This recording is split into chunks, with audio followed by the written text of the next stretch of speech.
नमस्कार, किस्सा यूपी का देख रहे हैं आप और मैं हूं आपके साथ दिव्या सिंह। उत्तर प्रदेश में लोकसभा की 80 सीटें हैं और भारतीय जनता पार्टी ने सूबे की सभी सीटें जीतने का टारगेट रखा है। पार्टी ने यूपी की 51 सीटों पर उम्मीदवारों का ऐलान भी कर दिया है, लेकिन अभी लगभग 24 सीटों पर प्रत्याशियों का ऐलान करना है। इन 24 सीटों पर प्रत्याशियों के ऐलान को लेकर मंथन भी हो रहा है।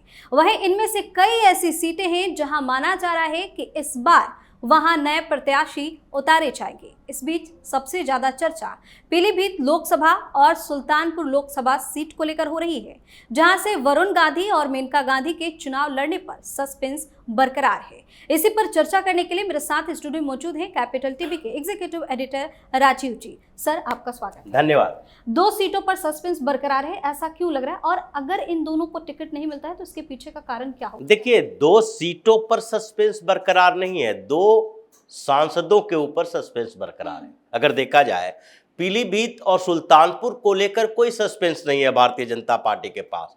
केवल वहां के कैंडिडेट बदले जाए या उसी को रखा जाए, इसके ऊपर चर्चा हो रही है, मंथन हो रहा है। क्योंकि भारतीय जनता पार्टी की जो लिस्ट जारी हुई, 51 लोकसभा सीटों पर प्रत्याशियों की घोषणा हो चुकी है, लेकिन उसमें से ये 2 सीट ऐसे नहीं है जिस पर मंथन करने की जरूरत हो।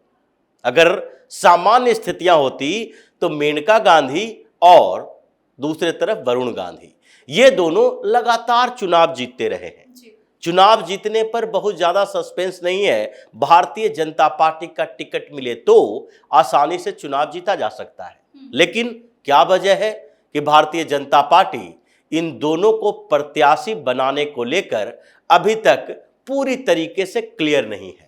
क्या इनके ऊपर मंथन चल रहा है कि इन दोनों में से किसी एक को टिकट दिया जाए या दोनों को टिकट दे दिया जाए? क्योंकि सुल्तानपुर और पीलीभीत में एक्सचेंज भी होता रहा है। पहले भी मेनका गांधी ने अपनी सीट दे दी वरुण गांधी को और वो दूसरी सीट पर शिफ्ट हो गई। लेकिन इस बीच जो चर्चा है, ये दोनों में से एक को दिया जाए या दोनों को ही हटा दिया जाए, इस बात पर भारतीय जनता पार्टी के अंदर चर्चा तेज है। और इसके पीछे की कई वजहें हैं। उसमें से एक वजह तो ये माँ बेटे का ईगो है।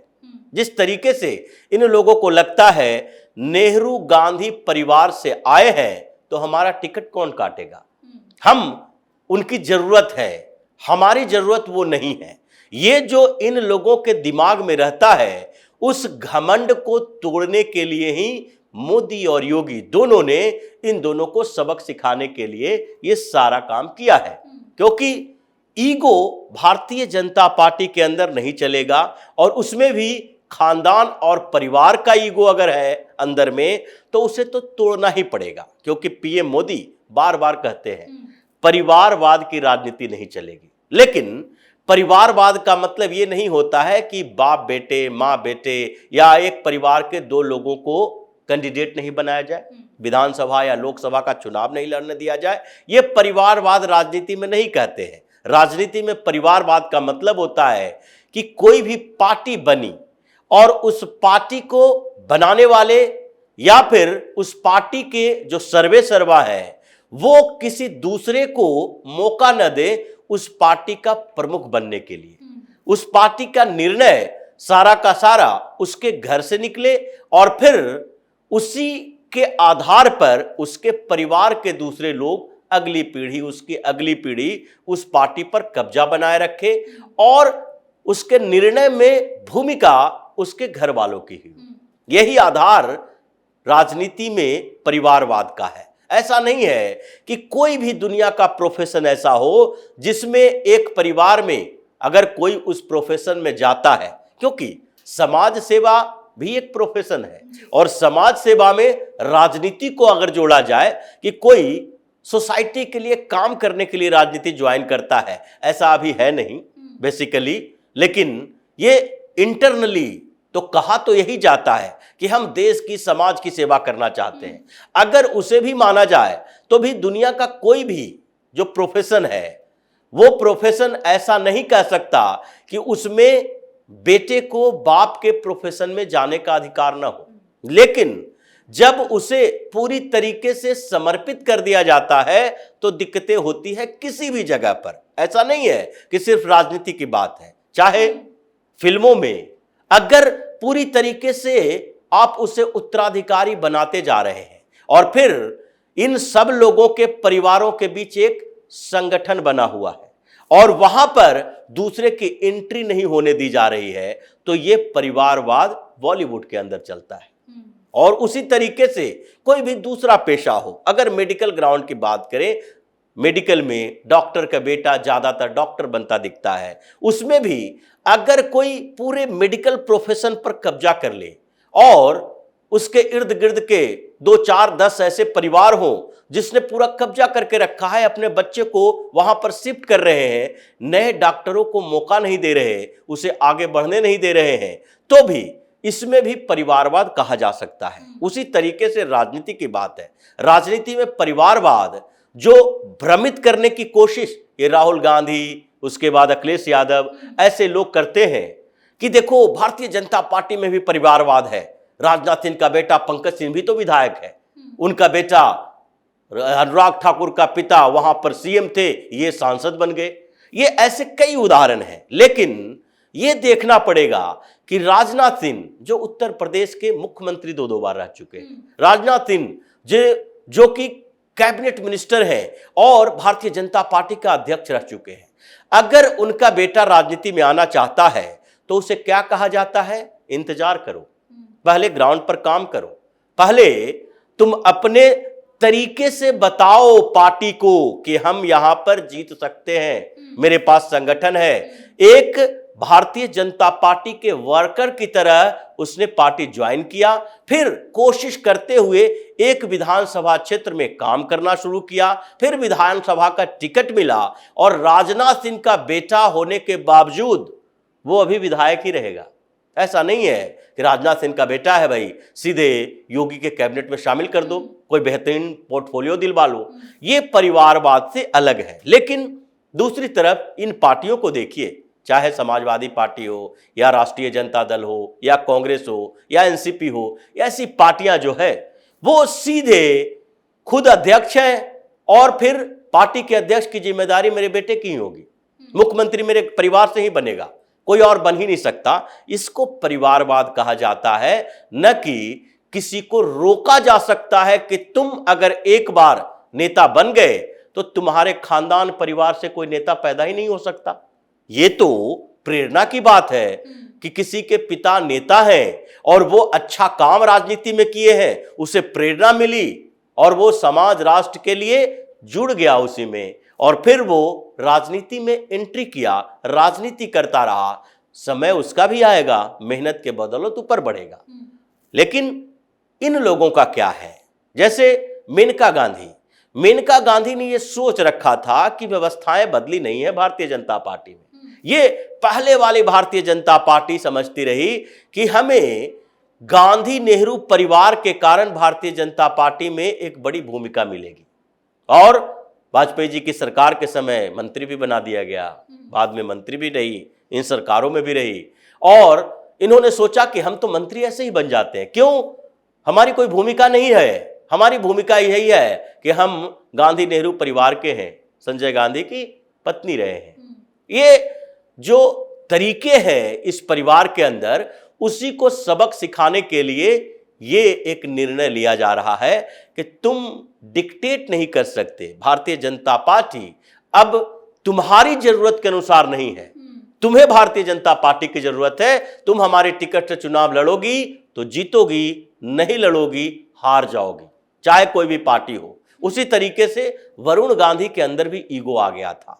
कुछ समय वरुण गांधी क्या करता रहा, दिन भर घूम घूम कर कभी सीएम योगी के खिलाफ बोल दे, किसान के मुद्दे पर भारतीय जनता पार्टी के खिलाफ बोल दे, और ये बेरोजगारी की बात करके राहुल गांधी की भाषा बोलना शुरू कर दे की भाषा। तो ये जो तरीके थे, ये इसे लग रहा था कि भारतीय जनता पार्टी में हम बार्गेन कर सकते हैं।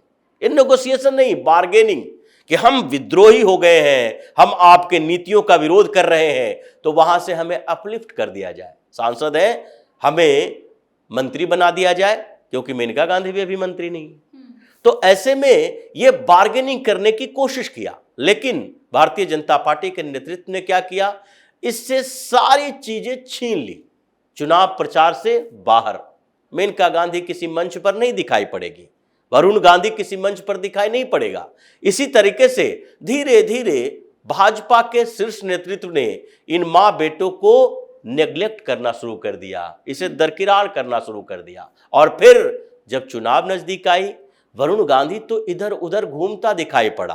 कभी कांग्रेस के साथ भी ये पार्टनरशिप करने की कोशिश कि भाई बहन है हमारा, वहां राहुल गांधी प्रियंका वाड्रा उन दोनों के साथ भी नेगोशिएशन में लगे हैं कि कहीं कांग्रेस से ही मिल जाए टिकट। पता चला क्षेत्र में जाएंगे, कांग्रेस की टिकट पर चुनाव लड़ेंगे, उसके बाद होगा क्या, वहां पर हमें 20% भी वोट नहीं मिलेगी, हार तो सुनिश्चित है। तो फिर वहां से मुंह मोड़ लिया, फिर अखिलेश यादव के आगे पीछे करता रहा। अखिलेश यादव अभी भी इंतजार में बैठा है, अगर भारतीय जनता पार्टी टिकट न दे, हो सकता है कि हम इसे टिकट दे दे, वहां से कुछ तो वोट लेकर आएगा अपने स्तर पर। समाजवादी पार्टी का तो है ही, तो एक सीट है जो जीतने की संभावना दिख रही है अखिलेश यादव के अंदर। लेकिन भारतीय जनता पार्टी का क्या सोचना है, इसमें एक बात चल रही है कि या तो मां सेक्रीफाइस कर दे कि अब हम चुनावी राजनीति से बाहर जाते हैं, सिर्फ और सिर्फ वरुण गांधी को टिकट दे दो, कम से कम इन लोगों की हेकड़ी तो निकले। आज हाथ जोड़कर गिड़गिड़ा रहा है वरुण गांधी। इतने दिनों में आपने देखा होगा उसका सोशल मीडिया पर पूरा व्यवहार बदल गया। अब पीएम मोदी के ट्वीट को रिट्वीट कर रहा है, वहां पर भारतीय जनता पार्टी के मंच पर जा रहा है, जबरदस्ती जिला के बैठकों में घुसने की कोशिश करता है। और जब भारतीय जनता पार्टी की तरफ से उत्तर प्रदेश में हर लोकसभा क्षेत्र में जितने विधानसभा सीटें हैं, सब पर प्रचार के लिए एक अभियान चला था, जिसमें सांसद का होना जरूरी था। बृजभूषण शरण सिंह तक गया वैसे सभाओं में, लेकिन वरुण गांधी उससे दूरी बनाए रखा, मेनका गांधी दूरी बनाए रखी। तो ऐसे में भारतीय जनता पार्टी के साथ अभी बार्गेनिंग नहीं चलेगी। अब दोनों मां बेटा हाथ जोड़कर गिड़गिड़ा रहा है, टिकट दे दो इस बार, क्योंकि इसको पता है टिकट मिल जाएगा, चुनाव जीत जाएंगे और उसके बाद 5 साल कम से कम लुटियंस दिल्ली में रहेंगे, संसद में रहेंगे। अब इन लोगों ये तो पता है इन लोगों को कि हमें अब कैबिनेट तक पहुंचने का रास्ता बंद हो गया। हमने जो तरीके बदले और दिखाए, तेवर दिखाए, तो भारतीय जनता पार्टी अभी तेवर वाली पार्टी नहीं है, किसी के तेवर को बर्दाश्त नहीं करेगी।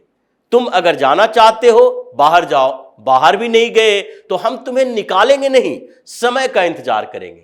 अब समय आ गया है। जैसे कीर्ति आजाद, वो भी भारतीय जनता पार्टी के खिलाफ लंबे समय तक बोलता रहा, चुनाव में टिकट नहीं दिया, हार गया, दूसरी पार्टी ज्वाइन किया, अभी टीएमसी से चुनाव लड़ रहा है। शत्रुघ्न सिन्हा लंबे समय तक राजनीति में रहे, वही दौर सोच रहे थे आडवाणी जी और वाजपेयी जी वाला, हमें भी मंत्री बना दिया जाए, नहीं बनाया गया, इसने विद्रोही सुर अपना लिया। उसके बाद क्या हुआ, टिकट नहीं मिली, खुद से चुनाव लड़ा, हार गया, बेइज्जती हुई, फिर टीएमसी से बंगाल से जाके आसनसोल से किसी तरह उपचुनाव में जीत दर्ज किया। तो ये भारतीय जनता पार्टी के नए तरीके हैं। अगर कोई सांसद है, विधायक है, विद्रोही तेवर दिखा रहा है, नेग्लेक्ट करो, छोड़ दो उसको, चुनाव के समय हम बताएंगे तुम्हारी औकात। और अभी वरुण गांधी और मेनका गांधी की औकात समझ में आ रही है। माँ बेटे दोनों हाजिरी लगा रहे हैं, सारा ईगो हवा हवाई हो गया कि हम गांधी नेहरू परिवार से जुड़े हुए हैं, भारतीय जनता पार्टी हमें उसी तरीके से देखेगी कि हम तो प्रधानमंत्री के खानदान से हैं, हमारे नाना दादा दादी सब प्रधानमंत्री रहे हैं। तो इसलिए इस ईगो को तोड़ना जरूरी था। ईगो टूट चुका है, घमंड टूट चुका है, हेकड़ी निकल चुकी है। ये दोनों अब दरबारी बने हुए हैं, रोज कोशिश कर रहे हैं। अब आगे की लिस्ट में देखा जाए भारतीय जनता पार्टी के शीर्ष नेतृत्व को अगर ये लगेगा कि इन दोनों में सुधार हो गया है, तो फिर इसे टिकट इसमें से किसी एक को मिल भी सकता है। नहीं लगेगा कि इन लोगों पर भरोसा नहीं किया जाए, तो पीलीभीत में भी कैंडिडेट तैयार है, सुल्तानपुर में भी तैयार है, 3-3 कैंडिडेट पर चर्चा हो रही है। और ऐसा लगता है जो अभी मंथन चल रहा है, जल्द ही लिस्ट सामने आएगी, और सामने आएगी तो पता चलेगा कि वरुण गांधी और मेनका गांधी ये दोनों का स्तर कहां पर रह गया? भारतीय जनता पार्टी इसे किस स्तर पर रखी हुई है और फिर इसके सारे जो पहले के घमंड है वो टूटकर बिखर जाएंगे। बहुत बहुत धन्यवाद सर तमाम जानकारी के लिए। धन्यवाद। तो इंदिरा गांधी से विद्रोह करके राजनीति में उतरने वाली मेनका गांधी और उनके बेटे वरुण गांधी का बीजेपी के खिलाफ बयानबाजी उनकी सियासत पर भारी पड़ सकती है। वरुण गांधी लगातार विपक्ष की भाषा बोल रहे थे, लेकिन चुनाव से ठीक पहले उन्होंने अपनी भाषा में बदलाव कर लिया। माना जा रहा है कि अब काफी देर हो चुकी है। किस्सा यूपी का में आज के लिए इतना ही। अगर आपने अभी तक हमारे चैनल को सब्सक्राइब नहीं किया है तो सब्सक्राइब कर लीजिए, हमारे वीडियो को लाइक कीजिए, शेयर कीजिए, साथ ही हमें कमेंट करके जरूर बताइए कि आपको हमारी खबर कैसी लगी। धन्यवाद।